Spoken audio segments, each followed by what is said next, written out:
ഞാൻ തടിയുടെ ബിസിനസ്. തടിയുടെ ബിസിനസ്സാണ്. ഇവിടെ പാർലമെന്റിൽ നിന്ന് ആര് തടി കേടാകാതെ പോകും? ഐസക് പോവോ? ആന്റണി പോവോ? ഐസക് പോകാൻ സാധ്യതയുണ്ട്. ആണോ? ഐസക്കിന് സാധ്യതയുണ്ടോ? ഐസക്കിന് സാധ്യതയുണ്ട്. ഇലക്ഷന്റെ പെട്ടി പൊട്ടിക്കുന്ന നമ്പർ പെട്ടി പൊട്ടിക്കുമ്പോൾ രാവിലെ 8 മണിക്ക് ആന്റണി ജയിക്കും. 8 മണിക്ക് ആന്റണി ആണോ? തീർച്ചയായിട്ടും. ആണോ? ഞാൻ പൊന്നാനിയിലാണ്. പൊന്നാനി അബ്ദുൾ സമദ് സമദാനി തന്നെ ആയിരിക്കും ഇത്തവണ. അവിടെ കേസ് സംശയം വരും. അട്ടിമറി ഉണ്ടാവുമോ? ഈ സമസ്തയുടെ ഇടയിലൊക്കെ ചെറിയ അഭിപ്രായ വ്യത്യാസം. സമസ്ത അതുകൊണ്ട് മാറ്റമൊന്നും വരത്തില്ല. താങ്കൾ പൊന്നാനിയാണോ?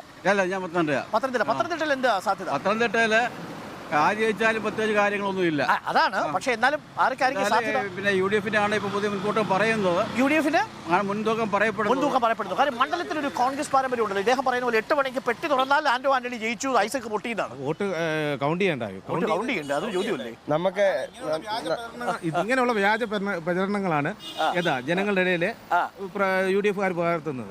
അല്ലാതെ നമുക്ക് ഇപ്പൊ നിങ്ങൾ തന്നെ അഭിപ്രായ സർവേകൾ വിടുമല്ലോ. അതെ, അഭിപ്രായ സർവേകൾ വിടുന്ന നിങ്ങൾ വെട്ടി പൊട്ടിച്ച് എണ്ണിട്ടൊന്നുമില്ല. അഭിപ്രായ സർവേ ജനങ്ങളുടെ ഒരു പൾസ്, ജനങ്ങളുടെ പിന്നെ പ്രതികരണം, ഈ ഗവൺമെന്റിനെതിരെയുള്ള ഒരു വികാരം, അല്ലെങ്കിൽ തന്നെ പത്തനംതിട്ടയിൽ വോട്ടായി മാറാൻ സാധ്യതയുള്ളത് എന്ത് വിഷയം? ഒറ്റൊരു കാര്യമുള്ളൂ. LDF ഗവൺമെന്റിന് എന്തിനാണ് നാട്ടുകാർ വോട്ട് ചെയ്യുന്നത്? ഇങ്ങനെ ഒരു ഗവൺമെന്റ് ഇവിടെ ഉണ്ടോ?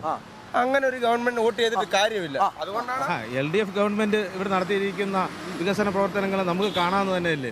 ഇവിടുത്തെ നമ്മുടെ നേരത്തെയുള്ള ഗവൺമെന്റ് ഹോസ്പിറ്റല്, അതുപോലെ പല പല കാര്യങ്ങൾ പൊന്നയാൾ ഒരു നടക്കുന്നുണ്ട്. ഒന്നും കൂടില്ല. ഈ പത്തനംതിട്ട ടൗണിലെ റോഡ് കാണാം. വാട്ടർ അതോറിറ്റി അത് പൊട്ടിച്ചാർന്നവർ കേട്ടു. അത് കഴിഞ്ഞിട്ട് KSDP പറയുന്നത് അവരാ പണിയാണ്, ഇവരെ പണി. പത്തനംതിട്ട വെട്ടിപ്പറോട് പല റോഡുകളും പണി ഇവരെ പൂർത്തിയായിട്ടില്ല. വർഷങ്ങളോളം ജനങ്ങൾ ബുദ്ധിമുട്ടിച്ചിട്ടുണ്ട്. ഇപ്പൊ ഗവൺമെന്റ് ഹോസ്പിറ്റലിന്റെ കാര്യം പറഞ്ഞു. ഗവൺമെന്റ് ഹോസ്പിറ്റലിനെ ഇപ്പം പൊളിച്ച കെട്ടിടത്തിന് കേന്ദ്ര ഗവൺമെന്റിന്റെ ഫണ്ട് 23.5 കോടി രൂപ അനുവദിപ്പിച്ച കേന്ദ്ര ഗവൺമെന്റ് ഫണ്ട്. പിന്നെ നമ്മൾ ഈ ചവിട്ടി നിൽക്കുന്ന ഈ പുട്ടുകട്ടെ പോലും അഴിമതി. ഇവിടെ എത്ര പേര് വീണ് കാലൊടിഞ്ഞെന്ന് ബഹുമാന്യനായ അവതാരകൻ ഇവിടെ തിരക്കി നോക്കി അറിയാം. വീണ് അതുപോലും ഒന്നും ചെയ്തിട്ടില്ല.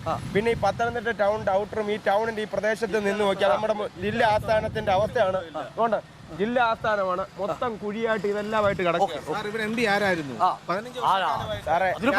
15 വർഷമായിട്ടൊരു കുഴി പോലും നടത്താൻ MPക്ക് പറ്റിയില്ലേ? ഞാനൊരു കാര്യം പറയട്ടെ.